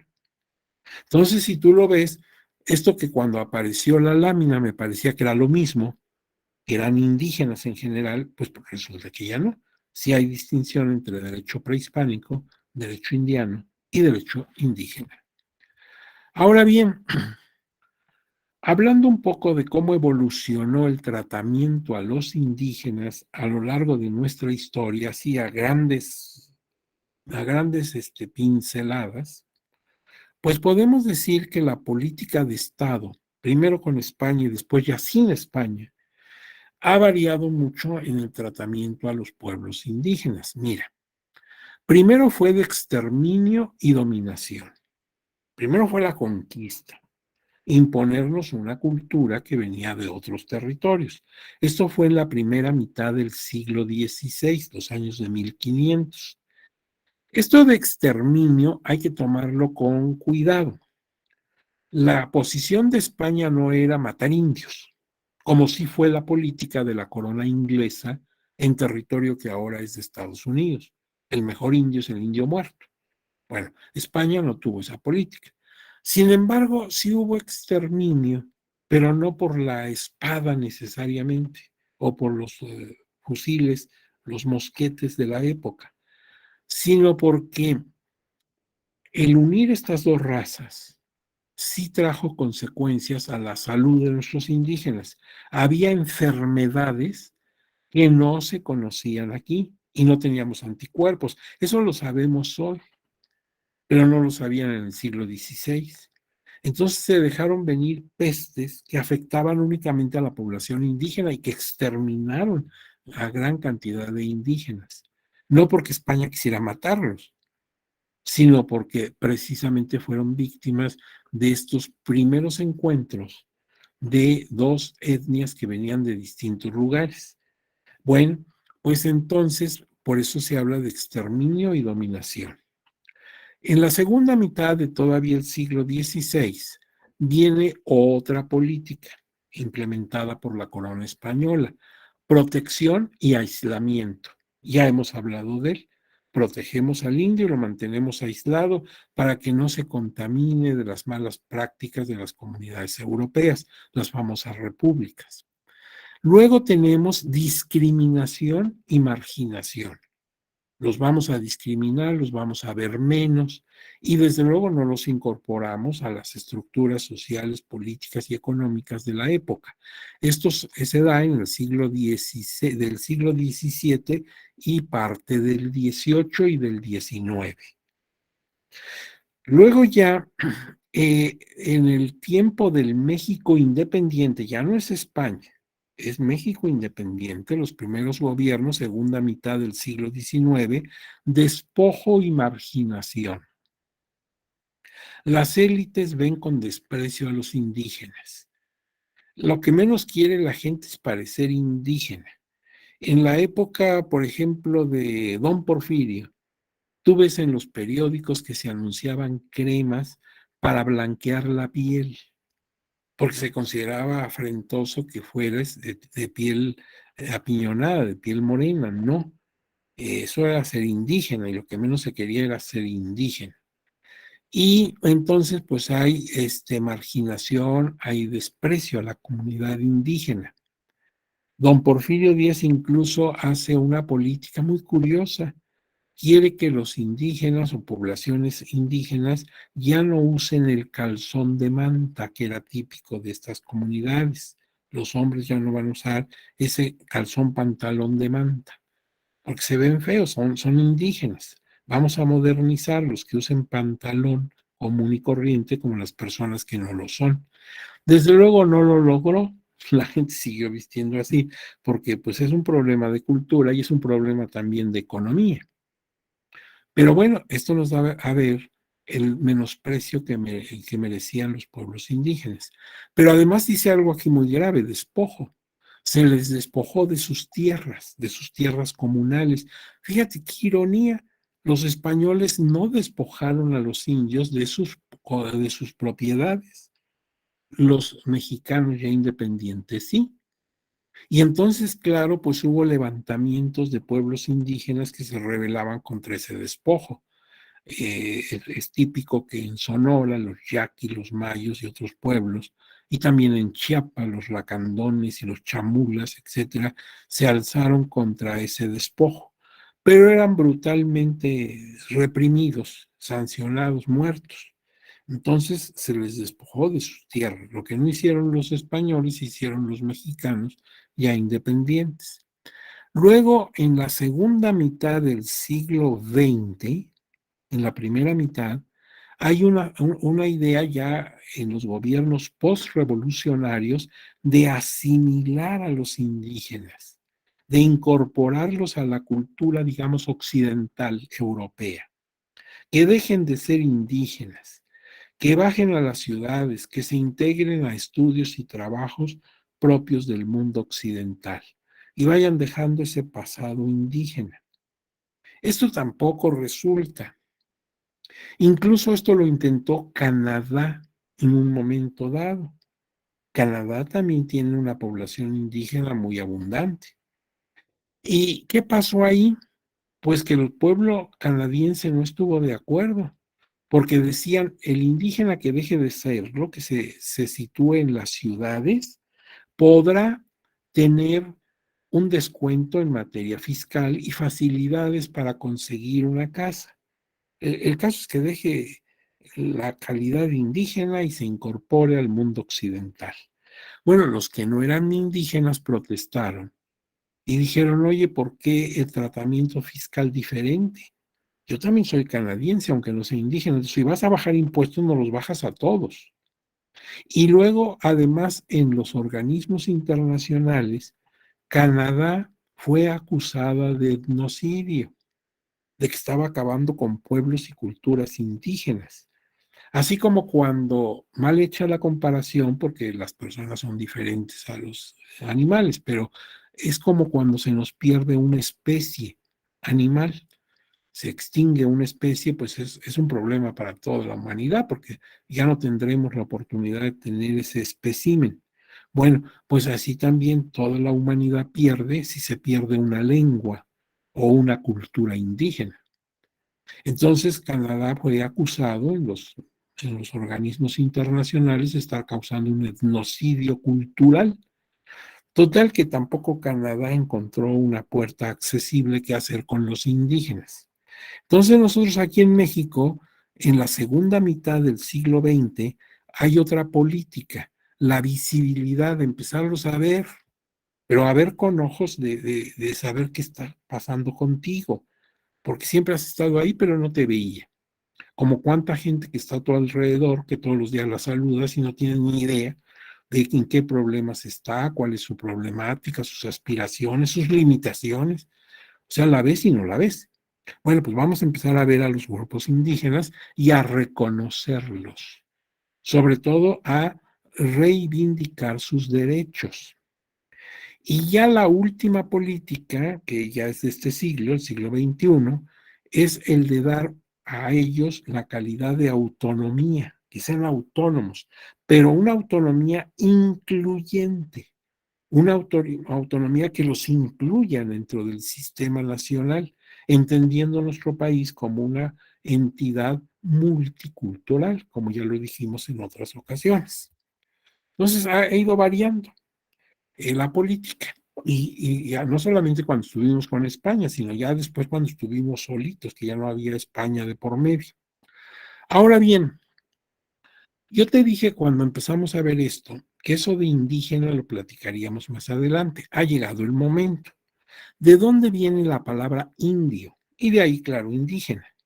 Viene del latín, el idioma que hablaban los romanos. ¿Y qué significa indio? Que se escribe igual en latín. Significa originario de. No se te olvide que Roma conquistó todo el mundo conocido en su época. Entonces tenía provincias en Europa, en Asia Menor y en el norte de África. Eran pueblos distintos en raza, en cultura, etcétera. Y entonces era pues muy importante saber tú eras indio de dónde, o sea, originario de dónde. Entonces tú decías, pues yo soy de Italia, o yo soy de Hispania, o soy de Lusitania, o soy de Germania, o soy de X. O sea, indio era originario de. Bueno, si yo veo ese origen etimológico de la palabra indio, pues todos somos indios. Aunque tú me digas, es que yo vengo de Marte, bueno, pues eres indio de Marte, si te das cuenta, porque cuando yo digo indio me imagino un color de piel, una forma de vestir, o sea, tengo un estereotipo, tengo como un cartabón, ¿sí? Y creo que todos los indios son así, pero no. Un tipo vestido a la europea, rubio, como si fuera vikingo, pues también es indio, porque es originario de algún lugar, de Guadalajara, de Monterrey, de la Ciudad de México, de Puebla, y eso por hablar de México, pero podría venir de Perú, podría venir de Milwaukee, podría venir de París, y sería pues un indio de París. Ahora bien, se han utilizado términos en lugar de indio, se ha hablado, tú seguramente lo has escuchado, hasta lo habrás dicho, como aborigen, nativo, natural, neófito, primitivo y otros términos que se aplican según el contexto histórico en que se dieron. Finalmente, todos estos términos implican origen. Ante la posibilidad de ser utilizados estos términos en forma peyorativa, en forma de ofensa, porque fíjate qué curioso, México que tiene una población indígena tan amplia, es como casi una grosería decirle a alguien es un indio, lo decimos con desprecio, ese es un indio, como si este pueblo fuera pues de rubios. Bueno, entonces se utiliza mucho como término ofensivo, como término degradante, peyorativo, como dice aquí la lámina. Y entonces por eso ahora se prefiere hablar de personas integrantes de pueblos y comunidades originarias, en lugar de indígena, para que no sintamos que estamos agrediendo. Y fíjate que habla de personas, para no decir las y los, porque ahí tenemos otro problema, la inclusión de géneros. Entonces, para quitarnos todo ese problema de entrada, pues mejor hablamos de personas integrantes de pueblos y comunidades originarias. Y es lo que se estila tanto en la ley, se va modificando, como también en el habla de los intelectuales y las personas especializadas. En lugar de hablar de indígena o de indios, hablamos de personas integrantes de pueblos y comunidades originarios. De hecho, las diferentes naciones contemporáneas cuentan con pueblos y comunidades originarias.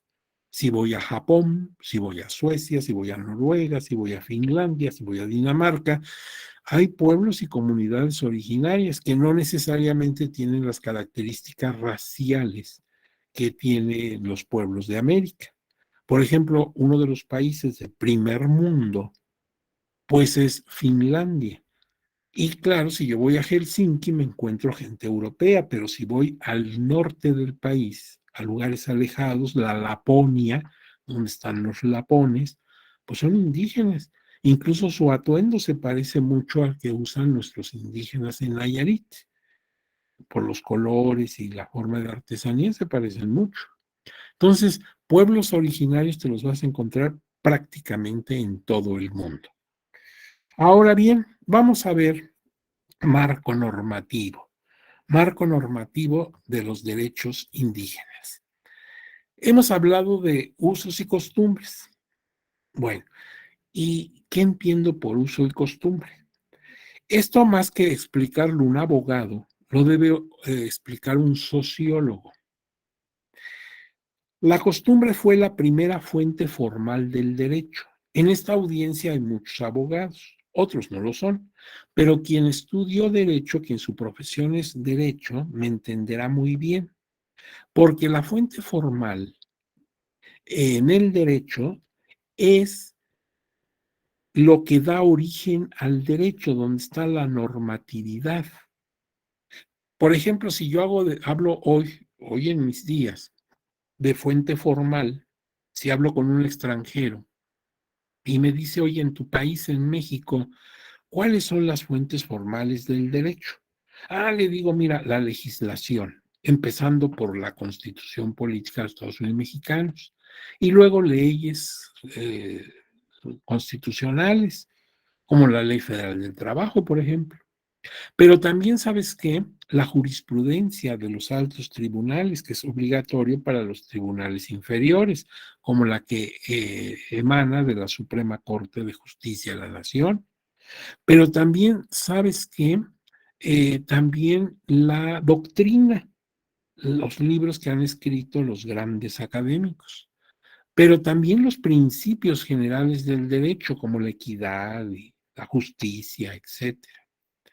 Y entonces le voy dando todas mis fuentes formales, las formas en donde se encuentra el derecho. Ahora, la costumbre es la primera fuente del derecho, la primera fuente formal del derecho de cualquier pueblo. Los pueblos, el que tú me digas que sea antiguo, en Europa, en América, en Asia, en África, lo primero que tienen son costumbres. Cuando todavía no organizan, por ejemplo, un cuerpo legislativo. Eso ya es mucha evolución, tener un congreso. No, el pueblo más primitivo que tú señales, lo primero que tiene, pues es su costumbre. Entonces es la primera fuente formal. México tiene costumbres, pues tan es así que el artículo segundo de la Constitución habla de que las comunidades indígenas pueden regirse por usos y costumbres. Entonces la costumbre pues es parte de las fuentes formales mexicanas, de acuerdo a lo que vimos hace rato del sistema jurídico que se integra con normas legisladas y se integra con costumbres. Bueno, ahora, ¿cómo es que llegamos a la costumbre? Ahí es donde hablan los sociólogos. Dicen, mira, para llegar a la costumbre como fuente formal del derecho, como la entienden los abogados, las personas tenemos que pasar por hecho social, hábito, uso y costumbre, llegar al final. O sea, arrancamos de hecho social. Eso es un término sociológico. Y vamos a llegar a costumbre. Ese ya es un término jurídico. Vamos a hacer el ejercicio. Dicen, mira, un hecho social, por ejemplo, si yo tomo a un sociólogo de los clásicos, Max Weber, por ejemplo, hecho social es un acontecimiento humano que se da en el marco de una sociedad. Puede ser positivo o negativo. Por ejemplo, ahorita yo estoy frente a ustedes, tengo el privilegio de captar su valiosa atención. Eso es un privilegio, porque imagínate una persona de tu nivel, una persona de tu importancia, y que tomes en cuenta lo que estoy diciendo, bueno, pues eso es un plus para mí. Y eso es un hecho social, porque aunque no los tengo aquí personalmente, ¿qué más quisiera yo? Pues sin embargo estamos en comunicación. Y está ocurriendo esto a las 10:35 de la mañana de hoy. Es un hecho social, es algo que ocurre en la sociedad. Como también es un hecho social que en este momento los niños están en recreo en la primaria tal vez en Tepic, Nayarit o en Culiacán, Sinaloa. ¿Sí? Como es un hecho social que alguien está en este momento en el metro de la Ciudad de México trasladándose de un lugar a otro para efectos de sus actividades cotidianas. Esos son hechos sociales, o sea, acontecimientos humanos que se dan en el marco de una sociedad. O sea que estamos rodeados de gente, nos ven y los vemos. Ahora, ese hecho social puede ser positivo o negativo. ¿Qué significa eso? Positivo y negativo desde un ángulo de conducta tolerada en una sociedad. Por ejemplo, que ustedes estén conmigo, yo con ustedes, pues es positivo. Estamos reflexionando en torno a un tema concreto, nuestros pueblos originarios. Qué bueno que hacemos eso. Lo mismo que bueno que los niños estén disfrutando ahorita de su recreo. Pero así como hay hechos buenos, hay hechos malos. A lo mejor a la salida de la estación del metro una persona está siendo asaltada con violencia. A lo mejor alguien está metiendo enredos a otra persona con lo que nosotros llamamos chismes, está difamándolo. Entonces, pues hay hechos que son positivos y hay hechos que son negativos, pero todos son hechos sociales, están ocurriendo en el contexto social. Ahora, subo un escalón y entonces el hecho se convierte en hábito.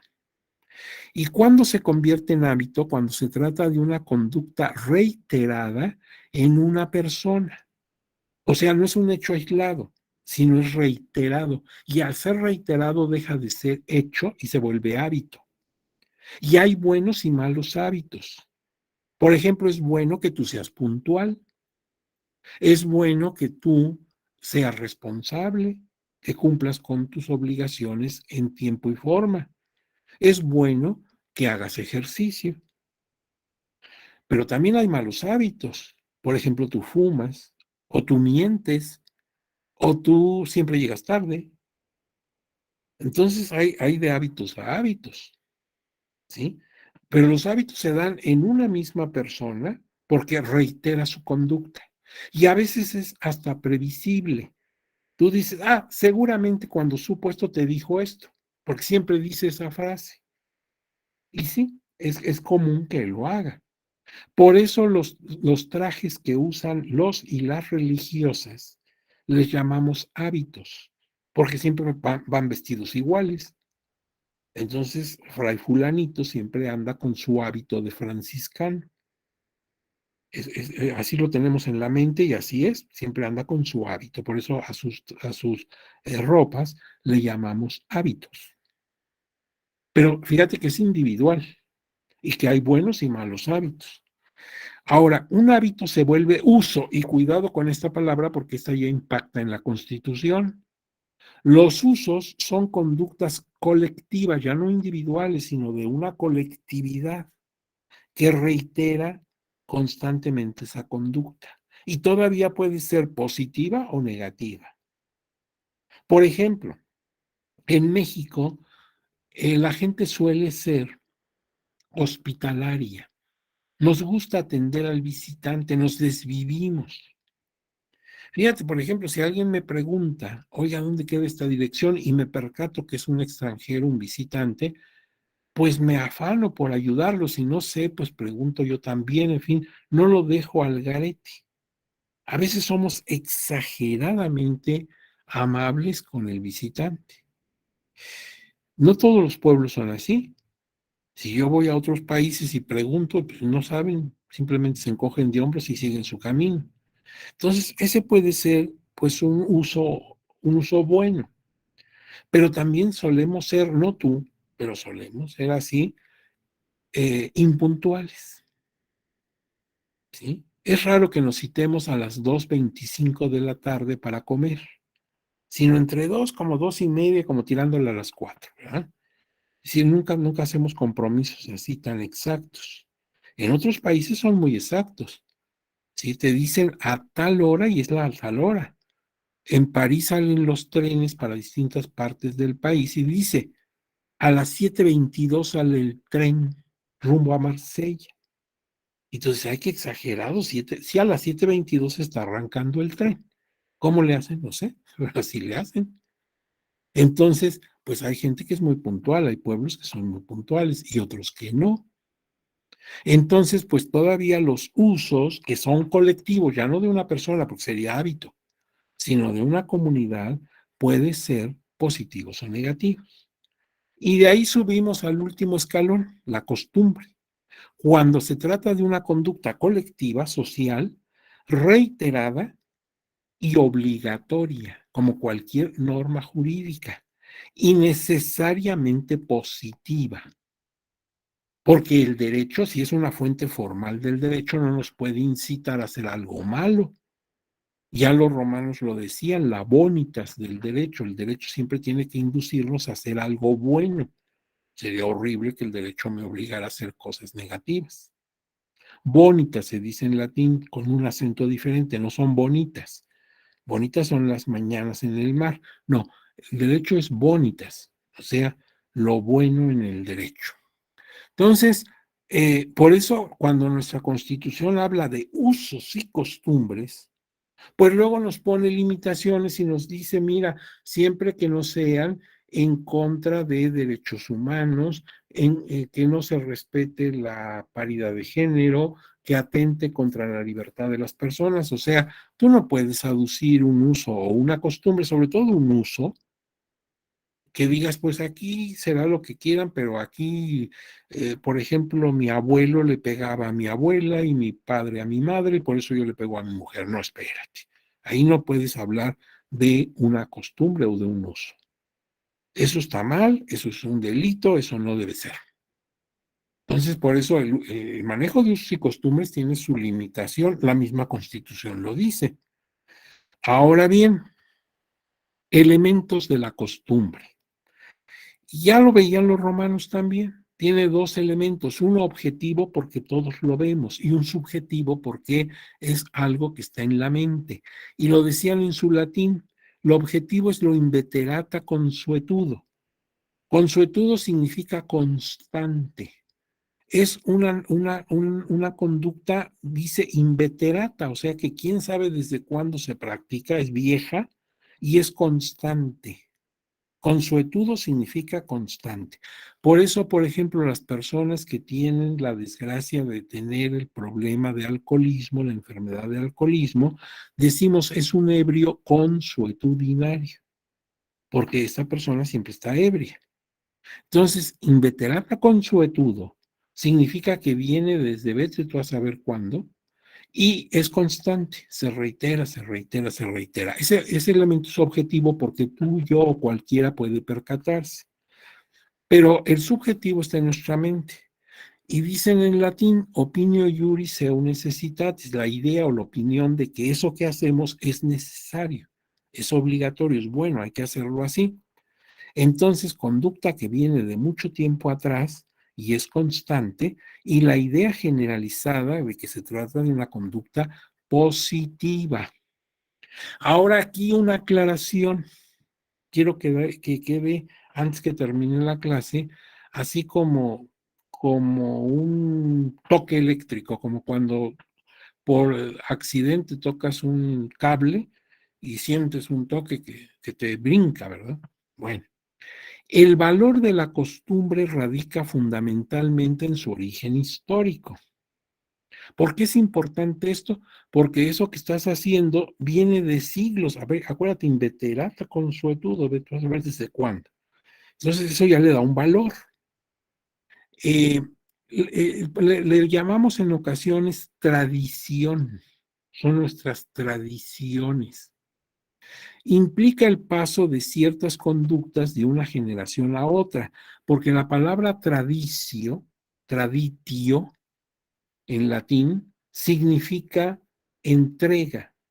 Por ejemplo, cuando yo te entrego algo, tú me compras esta computadora, te la entrego en propia mano y me das el dinero. Eso se llama tradicio, pasa de una mano a otra. Entonces, en aspectos culturales, las conductas pasan de una generación a otra, ¿sí? Mi padre hacía eso, también lo hacía mi abuelo y ahora lo hago yo y seguramente lo harán mis hijos y mis nietos. Es la tradición, va pasando de una generación a otra. De ahí que en latín se dice traditio, o sea, entrega. Ahora, no todos, esto es el toque eléctrico, no todos los usos y las costumbres son de origen prehispánico, porque hablamos de pueblos originarios y los originarios son los prehispánicos. Algunos de los usos y costumbres que practican nuestros pueblos actuales sí son prehispánicos. Por ejemplo, el tequio. El tequio se practica en el sentido de que una persona debe hacer algo por su comunidad, ¿sí? Un trabajo para la comunidad. Cada quien en su circunstancia, en su edad. Por ejemplo, una persona de edad pues ya no puede trabajar en un esfuerzo físico, pero a lo mejor tiene conocimientos y entonces va a enseñar a leer y escribir, va a alfabetizar a personas que no sean alfabetizadas. Y eso sí lo puede hacer sentado, sin necesidad de un desgaste físico que está más allá de su edad. Y claro, los jóvenes trabajando, formando construcciones u obras que son para la comunidad. Y es muy importante porque quien hace tequio puede aspirar a un cargo público. Quien no hace tequio, pues que ni se acerque. ¿Por qué? Porque pues si es tan egoísta que no da su servicio a la comunidad, ¿cómo quiere después venir por el voto? Se ha demostrado ser un tipo apático, un tipo irresponsable y poco solidario, y ahora sí quiere el voto, ¿verdad? Para que yo te dé mi voto es que tú haces tequio. O sea que dentro de tu edad, circunstancia, haces trabajo para la comunidad. Eso viene desde la prehispanidad. La misma palabra tequio es de origen prehispánico. Entonces, eso sí, viene desde esa época. Pero hay otras cosas que no son prehispánicas, como la elección de las autoridades, porque nuestros indígenas no conocieron la democracia. La democracia no nació entre los pueblos indígenas, nació en el mundo mediterráneo. La cuna de la democracia fue Grecia, no fue México, no fue Perú, no fueron los pueblos de América. Nuestros pueblos tenían otra forma de determinar quién era su gobernante, pero el pueblo no votaba. Por ejemplo, entre los aztecas era un cuerpo elector formado por aristócratas, era un cuerpo aristocrático que elegía al próximo Tlatoani cuando moría el anterior, pero eran representantes de los sacerdotes, de los guerreros y los monarcas aliados de Tacuba y Texcoco. Era pues un consejo elitista el que designaba al nuevo Tlatoani, pero el pueblo azteca no salía a las urnas, ni levantaba manita, ni nada. Si al pueblo ya nada más se le decía quién había sido designado. Entonces, no había democracia, no la conocieron. Consecuentemente, esto de votar con mano levantada y todo eso, ¿quién lo hacía? ¿O de dónde se aprendió? De los españoles. Porque aunque ellos vivían en una monarquía donde no podían elegir al rey, sí podían elegir a las personas que integraban ayuntamientos. Y lo hacían así. a mano levantada, con aplauso, con fila, no con gis y pizarrón, porque eso no era de la época, pero sí elegían los pueblos a los miembros de sus ayuntamientos, pero estoy hablando de los pueblos europeos. El indígena aprendió de eso. De manera que cuando dicen, es que esto lo venimos practicando desde hace siglos, tienen razón. Sí, desde la época colonial lo vienen practicando. Lo que yo estoy diciendo es que no es indígena de origen. Entonces, de todos esos costumbres de los que habla nuestra Constitución, algunos son netamente prehispánicos, el tequio, por ejemplo, y otros, la elección de miembros de ayuntamiento, eso no es prehispánico. Eso ya tiene la mano de los colonizadores. Ahora bien, límites constitucionales para la aplicación de usos y costumbres. Esto, déjame ver.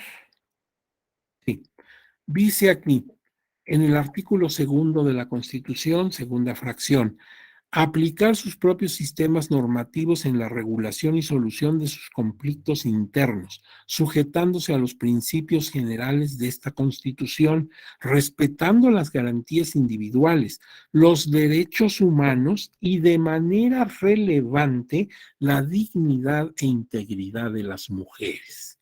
Entonces tú no puedes hablar de usos y costumbres si estás ofendiendo la dignidad o integridad de las mujeres. No lo digo yo, lo dice la Constitución.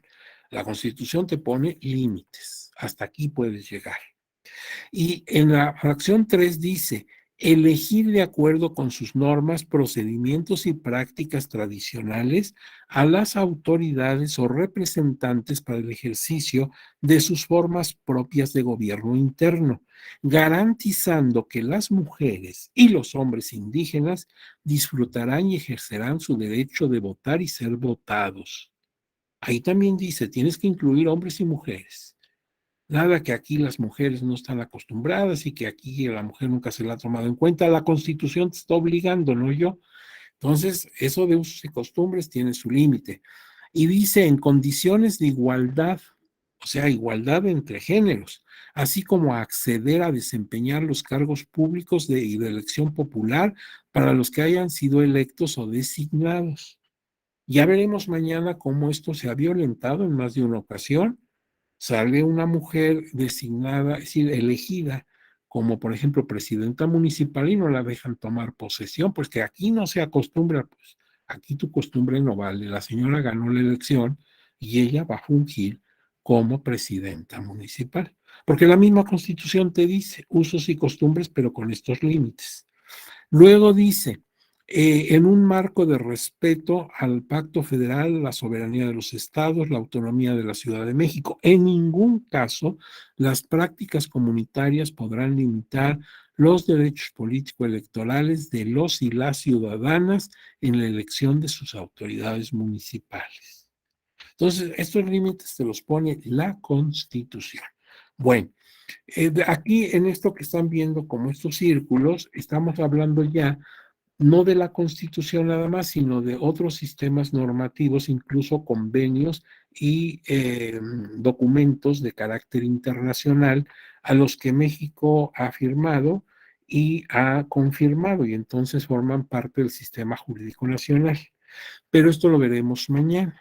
Ahorita, si ustedes me lo permiten, voy a dejar de compartir para dar paso, si es que es el caso, a preguntas y también algún comentario, no necesariamente preguntas. ¿Qué pasó? ¿Tienen alguna pregunta? Los escuchamos con mucho gusto. ¿O algún comentario?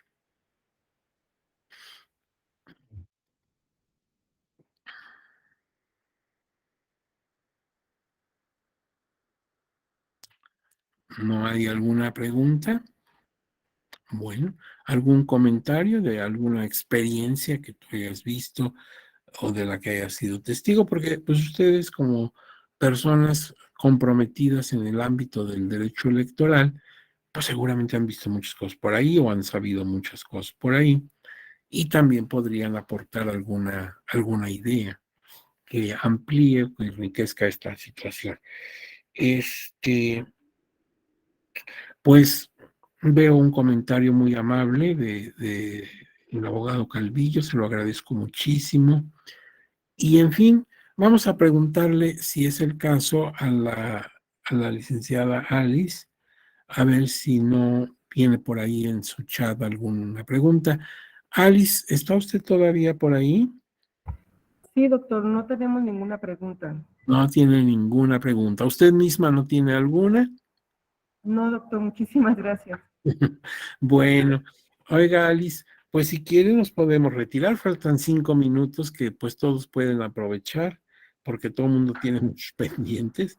Entonces, si usted nos autoriza, Alice, nos podríamos retirar. Les agradezco mucho sus mensajes amables. No saben cómo los valoro. Y entonces, bueno, pues nos vemos mañana otra vez tempranito para continuar y terminar la temática. Les deseo un día muy tranquilo, con muchos éxitos y por favor cuídense. No crean que ya esto se acabó y podemos andar con mucha libertad. Más vale que sigamos cuidándonos para que llevamos un susto. Entonces nos vemos mañana, ¿de acuerdo? Cuídense muchísimo. Y Alice, pues me despido de usted como siempre con mucho cariño. Agradezco a todos sus mensajes, se los agradezco de veras profundamente. Nos vemos, Alice, que siga usted Hasta bien. luego, doctor, igualmente. Buen día a todos. Hasta luego. Hasta luego. Ya.